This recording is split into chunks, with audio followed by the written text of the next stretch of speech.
দেখুন আজকে কি কাণ্ডই না ঘটলো আমার সঙ্গে। আজকে কি হয়েছে, এখানে আমার ছোট্ট একটা টবে ১০০টার ওপরে অ্যালোভেরা গাছ হয়ে গেছে।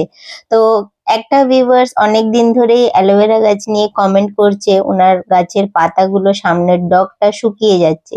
তো সেটার জন্যই ভিডিও তৈরি করব বলে এই গাছটাকে এদিকটা টেনে যখন আনতে গেছি, পুরো টবটা তো ভেঙেই গেছে। তাছাড়া আমার অনেক অ্যালোভেরা গাছও ভেঙে গেছে। তো যাই হোক, অনেক ভিউয়ার্সরা ভালোবাসে, তাদের বারবার কমেন্টের জন্য ভিডিও করতে গিয়ে আমার এতটাই ক্ষতি হয়ে গেল।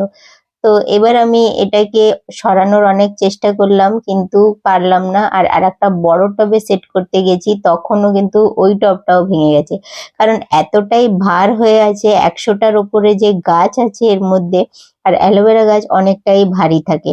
তো চলুন, এখানেই যা করতে হবে এটাকে করে নিতে হবে। তার কারণ কি, এটাকে সরানো আমার পক্ষে আর সম্ভব না। তো মাটি তৈরি করার ভিডিও অলরেডি আপনাদের সঙ্গে শেয়ার করেছি যে আমি কিরকম মাটি তৈরি করি, আর এই দুটো অ্যালোভেরা গাছ এখানে বসাবো।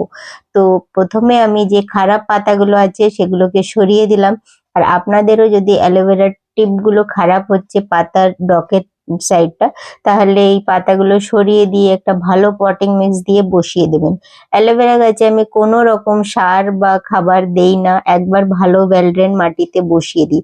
তাতেই দেখুন ১-১৫০ গাছ তো করেই ফেললাম অ্যালোভেরার। এর গ্রোথ খুব ফাস্ট হয়। আপনারাও এইভাবে অ্যালোভেরা গাছ বসিয়ে নেবেন। আর ভিডিও দেখার জন্য ধন্যবাদ। গাছে জল দিয়ে দিলাম।